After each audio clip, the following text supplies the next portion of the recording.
All right, good morning, everybody. I've been summoned here for another video by young Aiden here. Hello. Young Aiden is one of our content creators here, and this is the month of mayhem for me, so I'm doing the hero workouts every single day. Follow me on Instagram for all that stuff. I'll be posting in my stories every single day about it. But then we are uploading a video every single day this month for YouTube, and this is one I'm a little bit dreading because in this chair, whenever we do something, natty or not, talk a little shit. But I don't like talking shit. So I'm very curious about what this video is going to be about. We just need to make videos on everything. Everything. Everything and anything. We said we were going to do it. Every day, upload, doesn't matter what the fuck it is. So we're in the chair. Relevant industry-related topics. Okay, I like it. Bodybuilding stuff, meathead stuff. Sam, Trend Twins. How about Anton, our own guy? Anton has been everywhere since he won his pro card. Like he was catching a lot of shit on like mainstream stuff. But then Sam is everywhere. I'm curious what we're going to be speaking about and what type of feathers we're going to ruffle here. There's been so many videos on the internet recently. Sam Sulek versus Anton. Who's the better bodybuilder? And we want to hear, what are Sam's flaws? I mean, I saw some of them. I didn't have time to like read through everything, but whenever you see who's the better bodybuilder, obviously Anton is the better competitive bodybuilder because Sam has never competed. I mean, you can't not be a Sam Sulek fan just because he seems like a great young kid. Got his shit together, still in school. He's killing it on there. He's being himself, and that's what I love about him. However, if we're talking about flaws of Sam Sulek, we're going to talk about what bodybuilding actually is, because this is where people get it twisted. Like, you've all seen the videos of people ripping the young man apart for lifting like an idiot, his shitty diet, how his macros and the way he does things is improper, him being on a ton of shit and not telling everybody what he's on. The kid's 21 years old. I'll start there. But at the end of the day, this is bodybuilding. In bodybuilding, whenever you're on stage and whenever you're on stage, no one gives a fuck how you got there to look like that. No one cares. No one cares. They want to see a show. You are at a bodybuilding show. They want to see the presentation of the most crazy looking physiques, whether you're the most fucking shredded, whether you're the most complete, whether you're the biggest fucking mass monster. Bring something to the show. This is a show. So all those things about Sam being like, oh, his diet's horrible. He's taking so much gear. He trains like a moron. Who gives a fuck? This is bodybuilding. It's bodybuilding. So whenever you're on stage, nobody knows how much you fucking bench pressed. Nobody really cares. They just want to see a freak show. And that's part of the fun with Sam.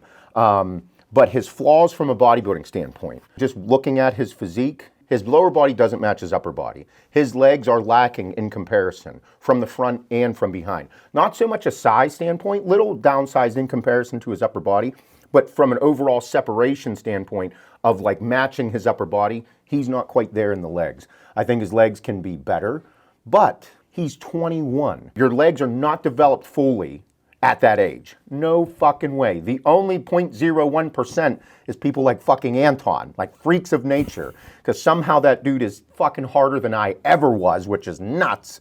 But again, he's that freakazoid, freak of nature. But with Sam, I think that his biggest flaw, from a bodybuilding standpoint, not lifestyle standpoint, not training standpoint, not nutrition standpoint, just what you would see, because if you've never seen Sam Sulek before and you saw his physique, you'd be like, hey man, that motherfucker's pretty good. He's got a wild upper body. He's 21, and you're like, his legs could do work. They don't match his upper body. Simple fucking visual. Sam's a big guy, isn't he? Yeah, dude, I think, what is he, like 220, I know he's in the 230s. Yeah, he's got to be close to 6 foot. Because when you look at his structure, like look at his overall frame and everything, you're like, this is an open guy. Oh, he's not. Oh, yeah, he's not doing physique. He's a bigger guy, so he's got a lot to fill out, and I think he knows that.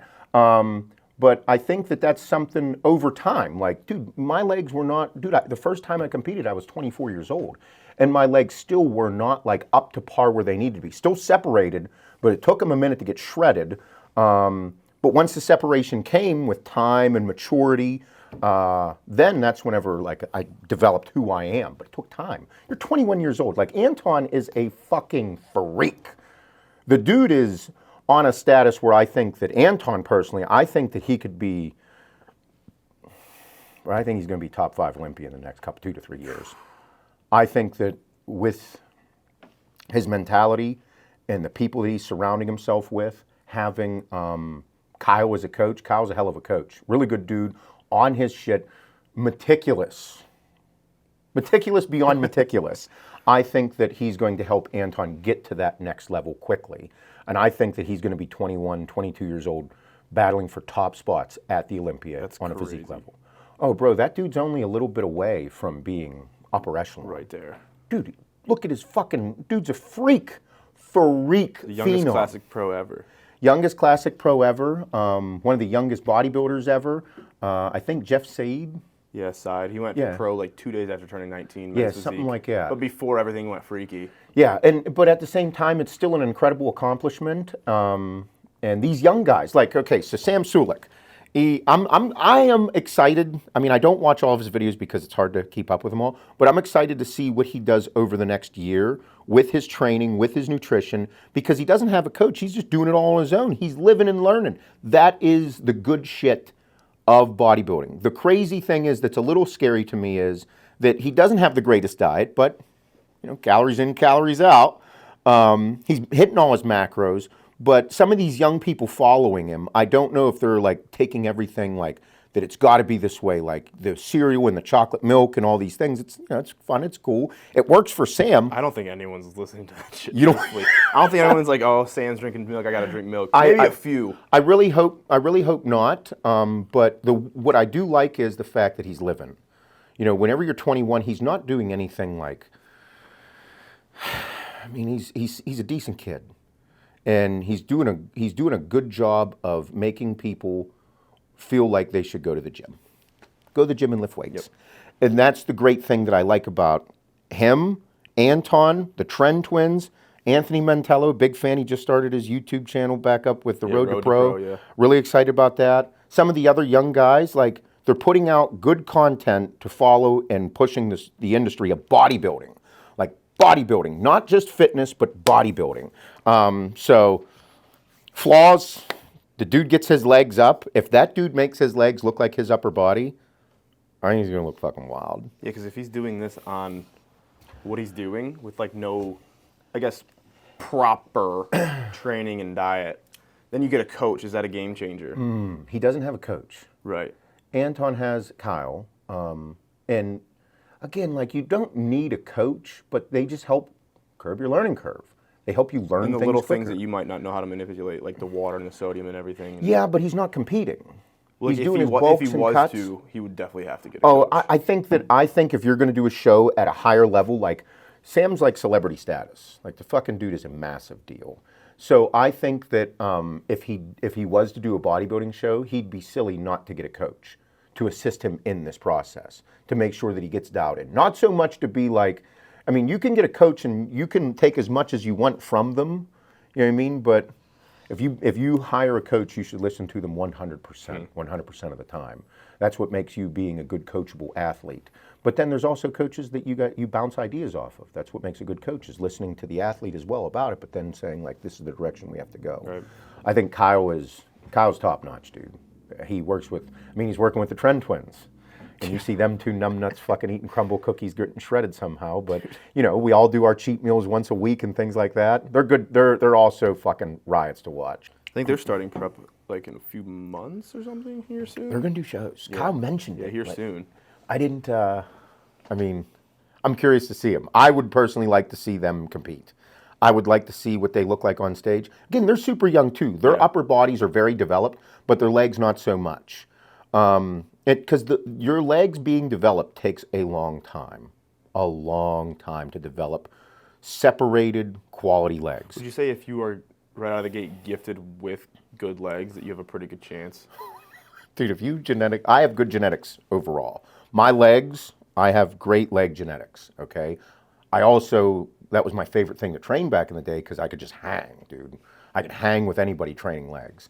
But getting the separation and then starting to pull out striations is very difficult, because think about it, if you're young and you hold water and fat in your legs, like intermuscular fat, to get them feathered, dude, you gotta dip into some ugly shit.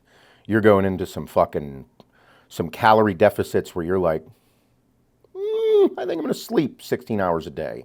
Like, you're in some rough spots. And that's to get to that upper echelon, top amateur, top professional level. And somehow, dude, Anton, that's what blows my mind. what people don't understand. The kid, dude, works incredibly hard, is a little bit of a psychopath, but just like the dude's gifted. Like he's got the shit. Conditioning at 19. Dude, you don't look like that at 19 years old. I thought he was lying about his age. I'm like, where's your birth certificate? Give it over. Somehow this kid just has like hamstring development. My hamstring development is from years, decades of training hard. Crazy training. And this dude's got that shit at 19 years old. The sky is literally the limit for him. If he is able to control everything in his head, like I believe that for young guys like Sam, Anton, Trend Twins, I believe that what would get the best of them is going to be their mentality. Like how they're able to handle fame, how they're able to handle adversity, how they're able to handle like shortcomings because they're so young. Even though you're young and you're doing everything's great, does not mean things are going to be great forever. There's going to be dips, there's going to be adversity, there's going to be things that hit you. You're going to fuck up doing something, you're going to make a mistake, you're going to do something out of character. It's bound to happen. I know from experience. That's how you deal with it. It's how you deal with it. And I think that surrounding yourself with good people is the most important thing you can do. However, sometimes even surrounding yourself with good people isn't the problem solver because you're still your own man. You still make your own decisions. You might be like, yeah, he told me to do it, but fuck him. Would you say It's inevitable. That's a big factor of becoming a successful bodybuilder, is having a good circle? Yes. I believe that having a good circle of people, but then having a good woman. Having a good woman is so important. A good support system. People that you can lean on whenever you're not the best person. Because I personally right now have a woman that loves me unconditionally.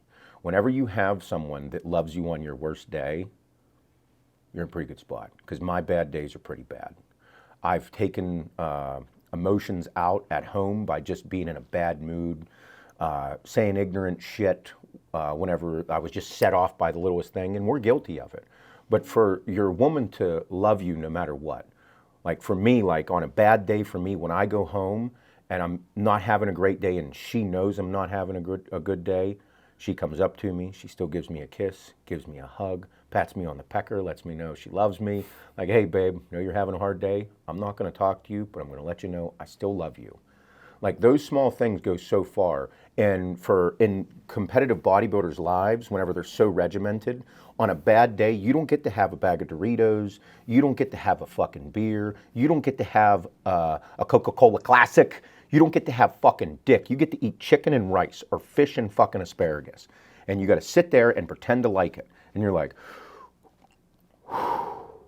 and then she knows you're in a rough spot, and she has to keep making the food for you, keep making sure everything's good. The house smells like fish. The laundry, your stinky, smelly, Trenbolone-soaked fucking cardio hoodies still need washed. Like, a good woman will make all the difference in your training. And just look at it at the top level. Look at it at the top level.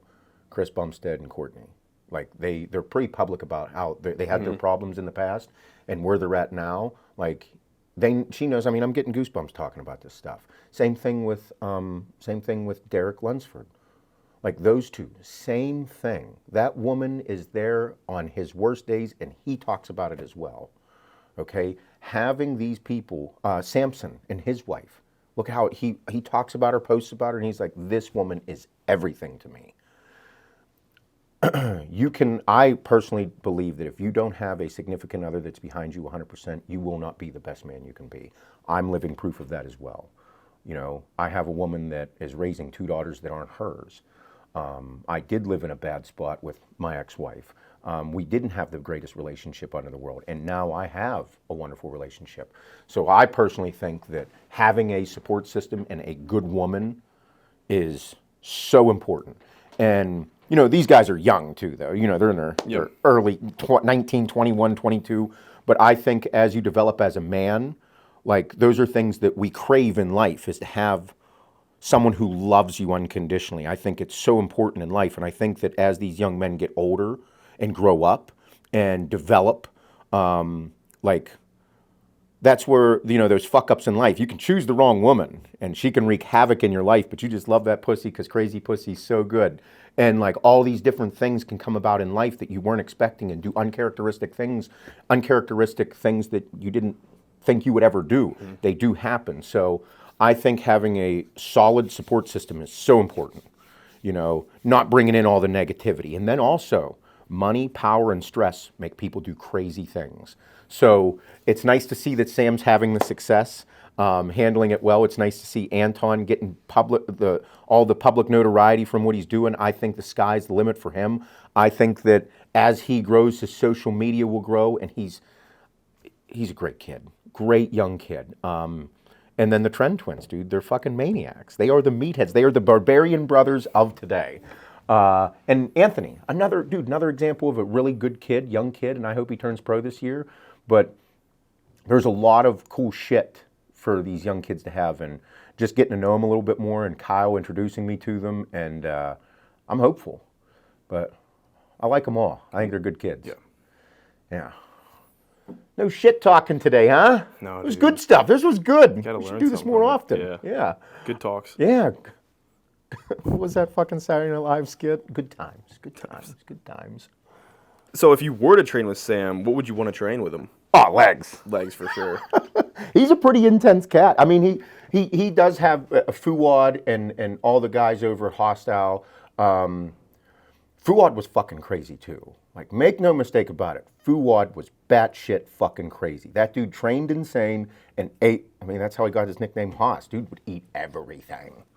Everything. Love you, Fouad. Maybe that's why they get along. I mean, that's exactly, whenever those two, that's why people are like, Fouad, you should be helping Sam. It's like, Fouad was crazy too.